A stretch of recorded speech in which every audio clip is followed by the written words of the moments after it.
Welcome to the American Dream in the Eyes of Immigrants podcast. I am your host, Heidy De La Cruz, and I am on the mission to change the narrative of immigration, one immigrant story at a time.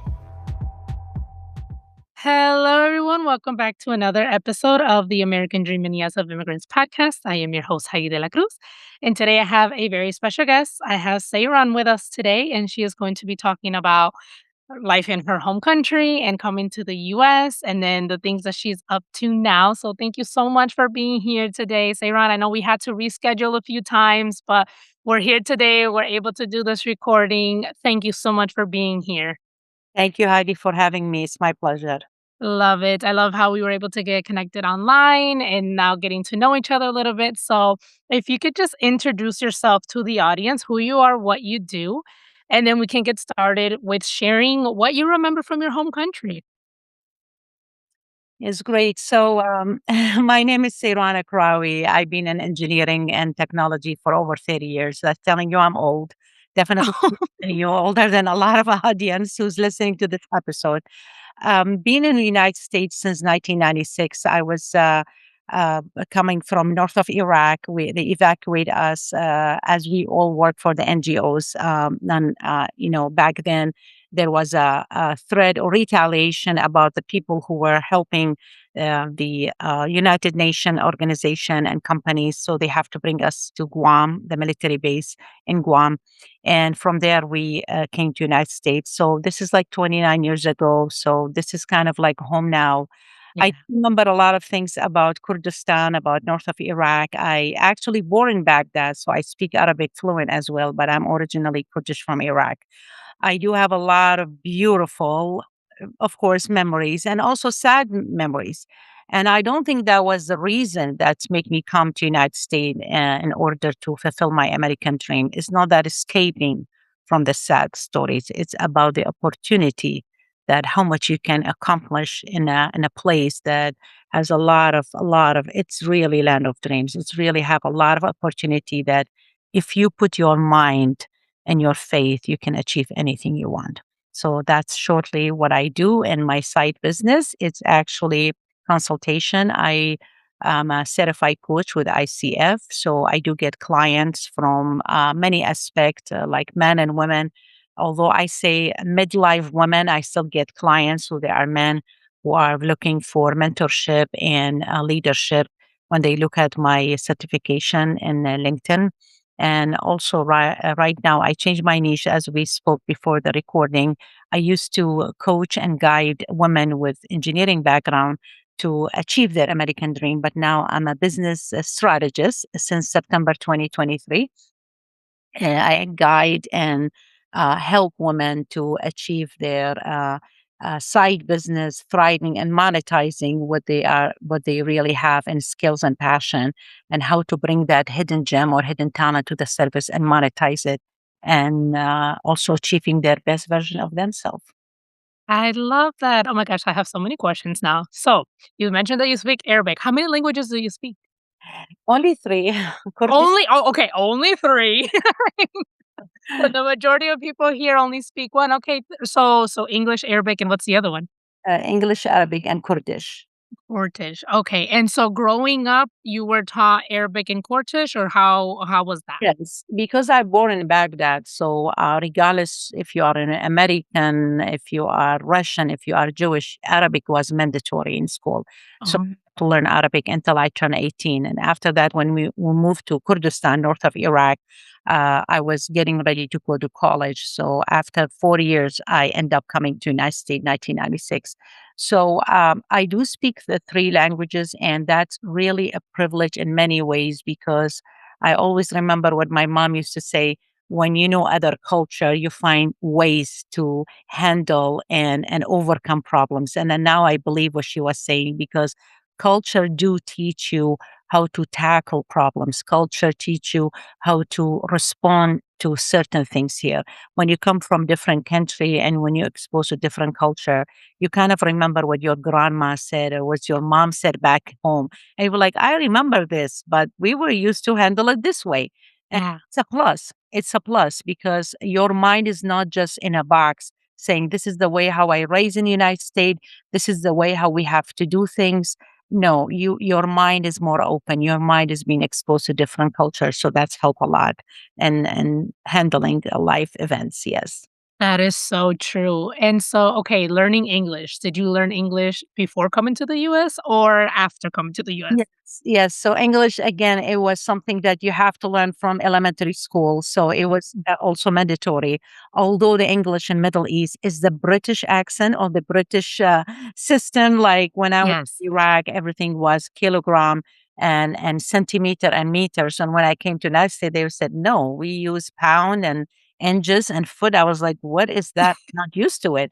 But that's we study in college. But it was a the pivot and the change that I adopted quickly and I Oh, started using it just like everybody, everyone. that's awesome. I asking that question from, various different guests and different countries, they it's common that they say, like, yes, it's the British English that they learned before coming to the US, and then once they, like, get here, they're like, "Oh, we had to, like, relearn and kinda, like, adapt to, like, the American English." So I find that so fascinating, but again, immigrants are so adaptable and so resilient, that it's like, yes, there's, like, a learning curve and everything, but then it's like, then they just get used to it like everything else. So talk to us a little bit about being in Guam. So how long were you in Guam before you were able to come? So we were there like 4 or 5 months because they wanted kind of like took with the whole group. We were like 4 or 5 thousand people who evacuated at the same time because they have to Wow. explain about the reality about living the American dreams. It's not that movie that we've seen in Middle East about every man is a Rambo and every woman is Jennifer Lopez. The reality different, right? When you Yeah. live with the reality and with the stereotype and racism and the ageism and all other, shortcoming and hardship that we face when we arrive to the land of United States.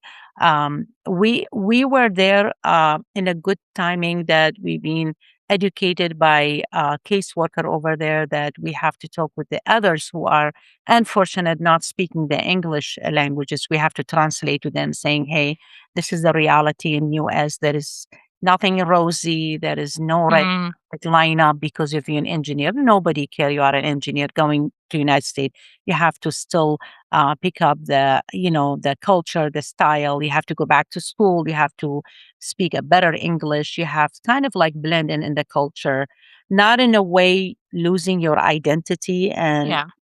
kind of forgetting where you come from, but also accepting and like you said earlier, adapting the good things about every culture. And Yeah. that's apply to even American who they go to Dubai. I have a lot of friends who do business in Dubai and they end up living in Middle East and Dubai, or they go to Russia, or they go to Asia. You have to kind of open up to that culture. You cannot just be in a box closing and said, no, I'm minding my own business. I don't want anybody to talk to me because Mm, I thrive, and that's the core value about the American dream, that you are mhm. willing to take in all kind of other culture, learn about Yeah. good stuff, and dropping the stuff that doesn't align with your like core value. Just pick Yeah. the good things and thrive there. And so talk to us about arriving to the US. So what state did you arrive in and what was the first culture shock that you experienced? I have that in my book, which is kind of funny. My celebrity crush for, I think, 100 years is Kevin Costner. And I seen his Bodyguard movie, and I thought, like, when I arrived to United States, every single man looked like Kevin Costner. Well, there was none, right? Until now, I'm thinking there is none. I hope my husband is not hearing me. So I like Kevin Costner. So when I wrote that in the book, when I arrived in Nashville, Tennessee. I was still dating my husband. He was in DC. But again, it's not just the Kevin Costner style. It's I thought everything it's that glamorous, everything is Yeah. with color. People on the boat, people having, perfect life. They don't work. They just enjoy. They are in Miami. Everybody look like celebrities. Every man has muscles. Every woman is a perfect shape. That's not the real picture. The culture shock is not not exactly a shock. It was a reality check that no, this is a country that you will not succeed if you don't work hard. If Yeah. you don't put the numbers, if you are not really, really willing to put the time and effort to make a difference. If you come with 10 PhD degree, 100 of master degree, don't expect that the door will open just because you brought degree from other country. This place is very unique. US is very unique. They want to see what you can add to this land. So it's Mm, added mhm. value. It's not that me bringing my value that I had 10 years ago. I can keep that for myself. The real thing is now I am here, what I'm adding, what I can add to the community, what else I can do for my fellow, international people who can come here, what I can do for the group of women which I'm mentoring and coaching. So what's Yeah. the addition that I am doing, not what I had before. And the I will not call it again culture shock because I am a coach, so we choose our words so carefully. We've been told that you will make a better impact if you don't use negative connotation. Kind of Mm, like choose your words so wisely so the client can think about what you're saying. yeah. Going back to the culture shock, I'm gonna call it kind of like not obstacle, like challenges. I Mm, can tell you, Haiti, it's still here. I'm not going to tell, oh, it's all vanished. I've been here 30 years. I have a good degree. I have a house. I have a business. I have a good job in engineering. It's all vanished. Will never vanish. mm, Those obstacle, those blocks or challenges will still be here. yeah. It's a matter of how we can befriend it and digest it and kind of go through them understand those obstacles, how we can overcome them in a way to channel our anger and frustration in a way those obstacle and blocks work for our benefit. So in the beginning, I didn't have that wisdom. I thought, oh, everybody's racist. Everybody don't like me. Everyone's saying, what is this accent or where are you coming from? We don't even know where Kurdistan is on the map, which is hard Mm, to keep a lot of people don't know where Kurdistan is. So we took things personally, and I was one of the thousand of people who thought about this was not a good idea. Let's just take the airplane, go back home. Why yeah. am I even here? I left my parents, my sibling, a supporting system. I know the culture, I know the language. But then as you come across other live events and you go back to school and you see how people operate with you, you start learning that a lot of people, most of the people that here, they want you to succeed. When you go to a place and someone is answering you in a bold or a dry way, that doesn't mean they are racist. That doesn't mean they hate you. They might just had a bad day. They are Yeah. just not able to control their emotion in a way to give you the best customer service. So feeling everything's personal, it was something that we all suffer in the beginning. Oh, that's personal. Oh, she hate me. Oh, he's racist. That's okay. But it's not okay to keep that feeling with you for 30 years. Mm, mhm. In here Yeah. years. If it's really everybody's bad, if it's really everyone is racist, then why I'm staying here? Yeah. Make me stay, why I had kids here, why I raised kids here, why I call US is my home, because I start discovering the beauty of the land. I start discovering the opportunity that this land can give all of us. So for all the listener who just arrived, trust me, nothing personal. Everyone want you to succeed. You just have to put the time and effort, and you have to have a great faith that you can add something to this land. That is awesome. That is so true. Very, very true. Were you able to visit back home? Oh yeah, yeah, definitely, definitely. And I was hoping going there and come back to meet Kevin Costner. Still, I didn't. Oh my goodness. So tell us about that. How was it visiting back home? I don't know how many years it took to be able to go back home because I know depending, everybody's immigration Yes. um, experience is different. So some of them are able to go back after months, some of them takes a few years. So how was that experience for you visiting back home after moving? I think I visit after 3 years. Yeah, I have to take my husband with me to meet my mom, And unfortunately, that was the only time I get to see. Mm, She passed away after that. Then I visit again in 2000, 2006. So I visit around once every 3, 4 years. okay. Long trip. It's a costly trip. It costs a lot, not mentioning buying gift, right? Oh, yes. Yep. And in US, they think you are a celebrity, so they look at the Yes. label and they see if it's not a brand name, they give you the look like, "Really? You brought me something from TJ Maxx, right?" It has to have a label and has to have brands because they think we all wear brands here. They Yes. so hard to bring that $100. Hi, Heidi here. Thank you so much for listening and supporting my podcast, but most importantly, the mission. If you would like to further support this podcast, there are a few ways you can do that. You can sign up for the newsletter. You'll receive the episodes straight to your inbox every time they drop. The link is in the show notes and the show description. You can subscribe to the podcast YouTube channel. And lastly, you can donate money. That link is also in the show notes and show description. If you would like to sponsor an episode or promote your business on this show, send me an email at Heidi at HeidiDelacruz.com. Thank you and enjoy the rest of the episode. And nothing wrong with that. I mean, I feel like last visit I was there 2 years ago. All those brand that we have here, it's available there too.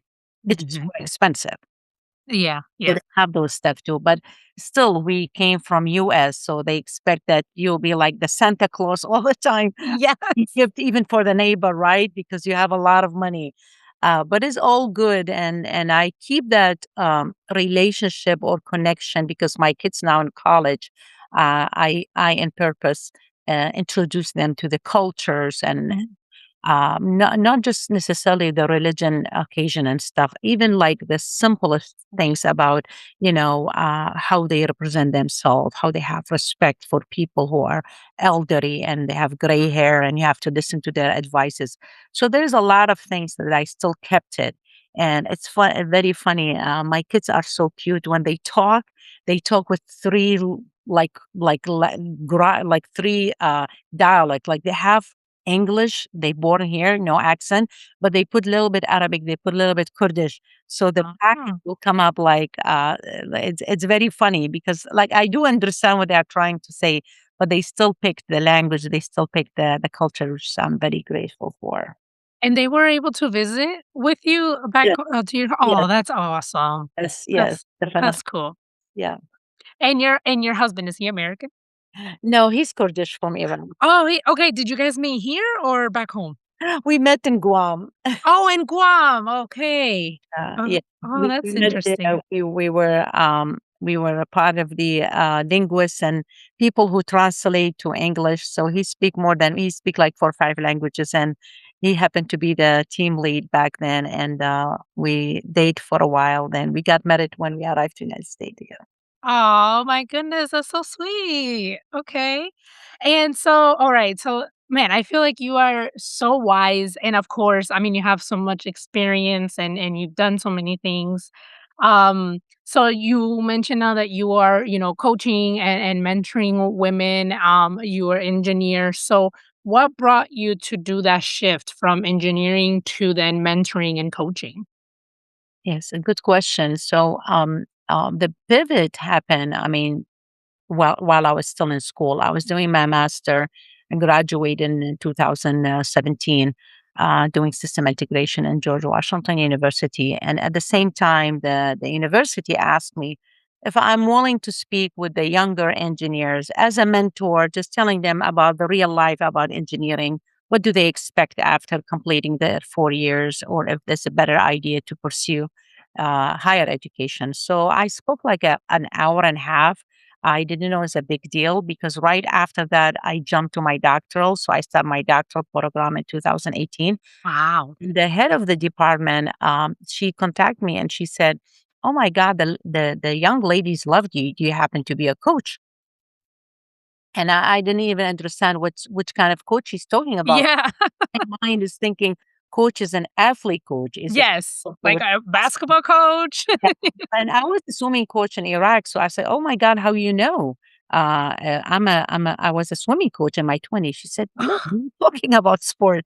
I'm talking about life and business coach." I said, "What is it? I never know that there is a coach for life and self Yeah. development." She said, "Check it out. I think you're gonna love it. Check the ICF and see if you like it."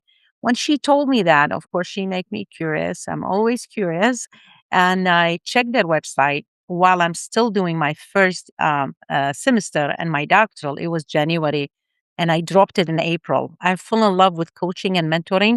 I never Mm, finished my doctoral. I put my doctoral on freeze. I don't think I will ever go back there. Not because it's not worth it, because I feel my input and my impact it stayed somewhere else. It's yeah. not being a doctor in engineering, with all respect to the people who pursue their doctor in engineering. So I fell in love with the coaching and mentoring, and I started taking the exam. I become a certified coach, ACC, and I started a business back then, coaching women who come to United States with engineering degrees, seeking their American dream. Then I had to change it to different niche on 2023 and become a business strategist. So I'm still working a full time for the authority for here in DC, but I feel like my IQ and EQ really got married well. It was arranged marriage in the beginning. They didn't love each other's like the the EQ. I'm arranged marriage. But now I feel like they are both the IQ and the EQ, my emotional intelligence and my technology mindset. It's really blending in well because my mind is all strategic. It's all about blue map and a pathway. Where is the strategy? This is the vision, but how I'm going there. Because Yeah. mine always was about solving equation. I should not make any mistake, and my Mm, calculation has to be so precise and concise. Now, when I have client, I treat them the same way. When they hire me and they pay me money, I'm like, I better to take this client from A to B. yeah. Think when you solve the equation, because yes, it's not a math, but that client is desperate to get their best version of themselves. So, with my knowledge in delivering outcome in technology, I have to have the same knowledge and ability to be an effective coach to make them go to their best version. So it's blending very well, and I'm really enjoying both. Hopefully, in near future, when I exit technology, I'll be fully just doing speaking, writing book, and doing consultation. That's awesome. And so, when we started or before we started recording, you had mentioned about were in a collaboration book. So you are gifting your chapter to our listeners, which I'll go ahead and I'll put how to get it in the show notes and show description. So, but then you also mentioned that you wanted to write your own book. Have you started writing it, or is it still just an idea? Yeah, no, I did. I did the introduction and I did the chapter one, and I had to squeeze it between everything else I do because Yes. simply I started doing more speaking gigs, and also consultation. I try not to take many client at once because I believe, Heidi, on quality of deliver. Yeah. You have to master what you're doing. You book 2 p.m. with me on Saturday to do this podcast.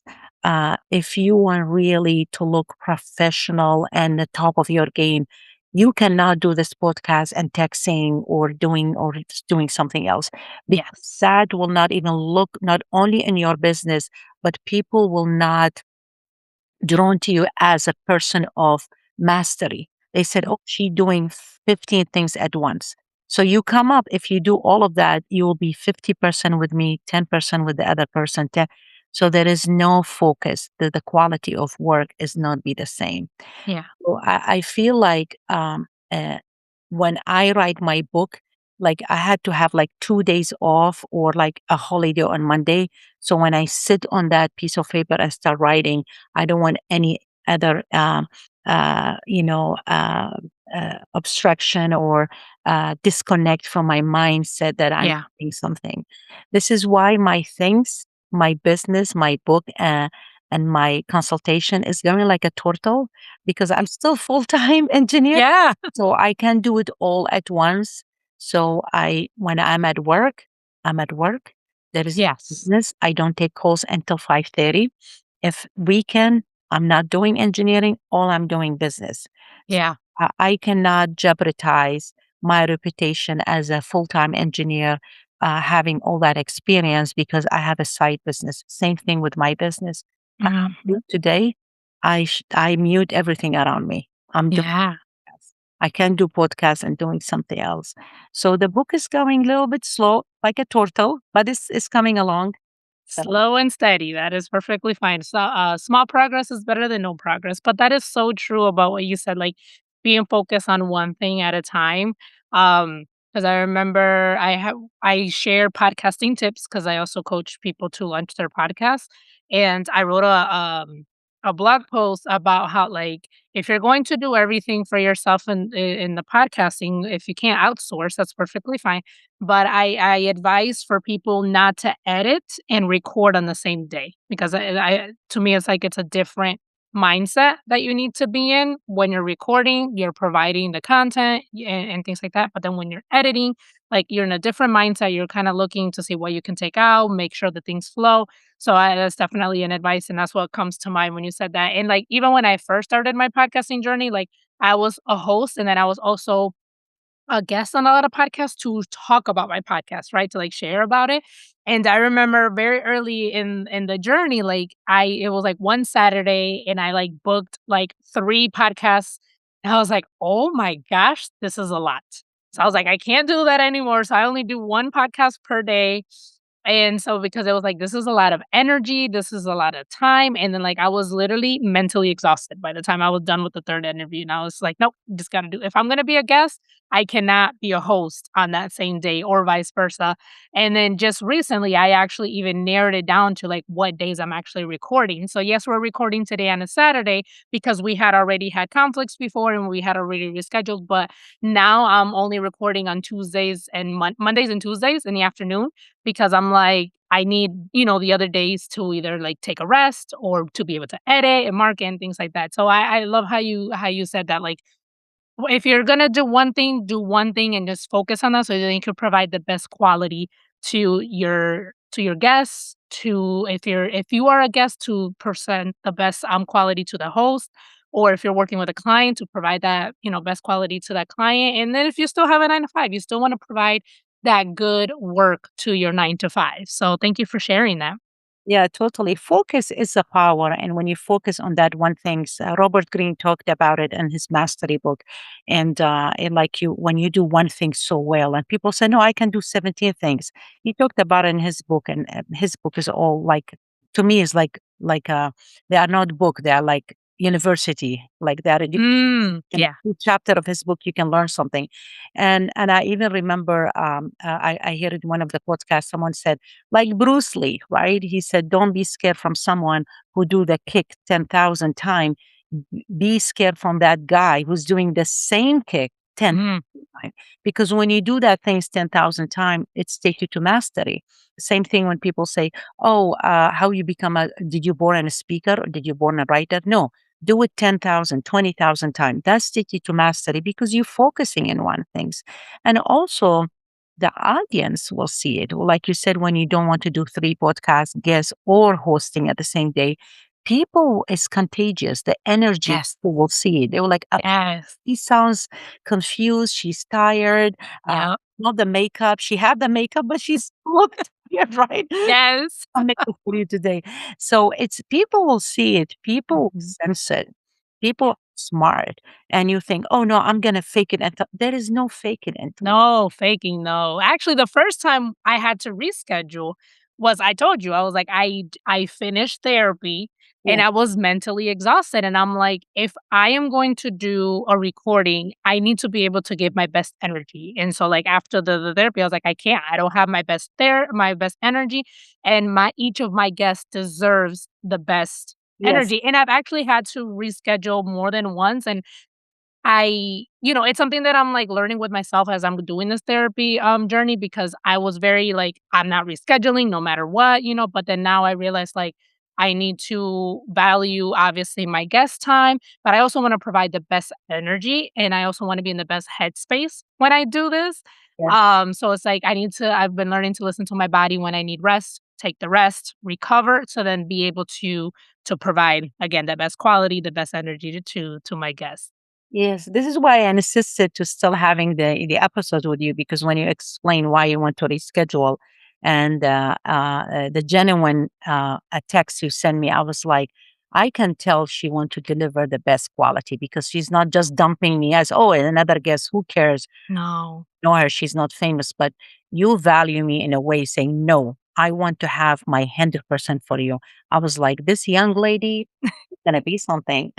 Oh, thank you. Oh my goodness. Thank you so much. Like I said, like I rescheduled you. I rescheduled another guest like last week, and then I was also gonna go to a networking event this week. But again, I've been in this journey with therapy, and I same thing that I said told you. I told the event host. I texted her. I was like, look, I paid for the ticket. I'm not gonna be able to make it. I wasn't expecting a refund. I didn't even ask for a free refund, but I told her I was like, if I'm going to connect with people, I need to make sure that I'm in the best energy because I don't want, like you said, I don't want to fake it. And people can feel it. You know, you can feel people's energy when something's off. And so I was like, no, I need to protect my space. So like I'm very intentional with that. So thank you again for you know, being able to reschedule. And I'm so glad that we were able to record this. And yeah, it's been great to speak with you today. You. Thank you. Yeah. So to wrap up this conversation, man, I feel like so full of wisdom, so full of so much experience. And I love that you are helping others with, you know, their journey, especially because it was very niche. When you first started coaching was immigrant women who also had engineering degrees to like help them and everything. So that's amazing. What the last question that I always ask the guests is, what does the American dream mean to you?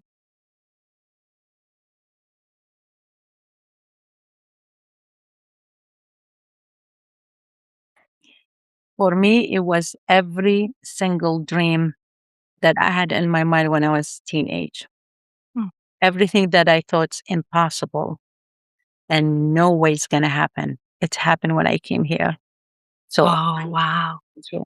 When I was a teenager, when I was telling my mom before I go to college, and I would say, I think I will live in US. She said, why US? I said, I don't know. It just always come to my mind. It's so far away, 63,000 mile away from Iraq. She said, why US? I said, I don't know.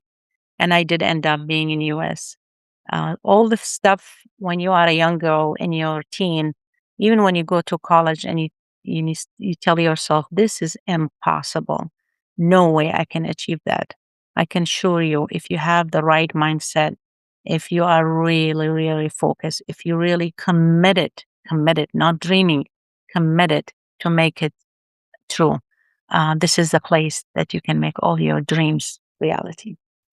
Oh, that is so beautiful. And I did want to ask you that, like, did you dream about coming to the US? Because I know that you said that you fled, like you had to leave, but did you think about I wanted to ask it was like if you had not had to flee, was it a thought or a dream of yours to come to the US? Like, did you ever think about because I interviewed one guest and she said that the reason why she was in the US is because she got a job offer at a technology company in California that it was just too good to pass up. But she said if it wasn't for that job, she would have not come to the US because she just never thought about coming. So yeah, I wanted to ask that earlier. Like, did you dream about coming to the US?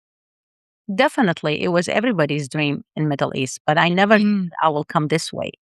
I'm not gonna Oh, say yeah. it was an easy way, but it was something happened overnight. I still remember what's happened. My sister, who's older than me, she's a doctor in London, and she always mentioned that she said, like things happen for a reason. I had to go with her to do her passport so she can move to London to live with her husband, and I end up arriving to US before her. I was Mm. just accompanying her to go to the passport place in Iraq to do her paperwork. And because the event happened so quickly, she ended up staying and I end up traveling and arrived to US before her. And Wow. she's older than me. She's very successful doctor and she always telling me, I think you meant to be an a woman in US. And I said, why you think that? She said, because when you were a teenager, I remember you said, when I grow up and being and whatever career I have, or I have my own business, I want to live in a very fast paced place that Mm. the refrigerator and have the phone in my one hand, and I'm writing. I was like, did I say that? She said, yeah, you did. And she told me, Wow. she said, I still remember you would say you don't want to be settled for something stagnant in a job, 9 to 5, and raising kids and just take pictures. I said, I don't remember I said that. She said, you did. You said you want to be in a place just like US, fast paced, Yeah. dream, achievement, achievement. And she even mentioned that sentence. She said, you keep saying, I want to open the refrigerator in my one hands and the other phone in my. I said, oh, that's funny if I said that, and it's true. A dream do come true if Yeah. you really work on them. And again, I always tell my client, please don't hire me if you are not committed. If you Mhm. anyone who listened to this episode, if you are here in US to be on the boat and taking pictures for Instagram and bragging about your Chanel bag or bragging about the house you have, that's not the American dream. You are in the wrong place. But if you are here to make a difference, this is definitely a place to stay and make all your dreams come true. That is so true. And so how can people connect with you? Well, I have only two sites on social media. LinkedIn is for the technology people if they want to grow in their LinkedIn, if they want to be having executive presence or getting promotion, or even just leveling up their LinkedIn page, or just to be more effective leaders in technology. They can reach out to me. If they mention your name and your podcast, I can give them 15 minutes complimentary a strategy session, which I normally Yeah. charge 30 for 30 minutes. And also, if they want to start a side business and monetize their hidden talent or hidden gem, if they mention your name and your podcast and Instagram, they can reach out on Instagram. I will give them also 15 minutes strategy session. Awesome. Well, thank you for that for the listeners. I'll definitely include that as well. So you guys take advantage of that 15-minute strategy call. And thank you again so much. I will include the link to your LinkedIn in the show notes and show description. Thank you again for this conversation. It was amazing speaking with you and learning from you. And we'll stay in touch. We'll stay connected. Is there any last words that you would like to leave with the audience? Um, I would say whatever you have in your mind today, just start it before you are ready. Just jump. Yeah, Just jump. When you jump, you're gonna learn how to swim. Just start it. I love that. Thank you. Thank you for listening to Mummy Podcast.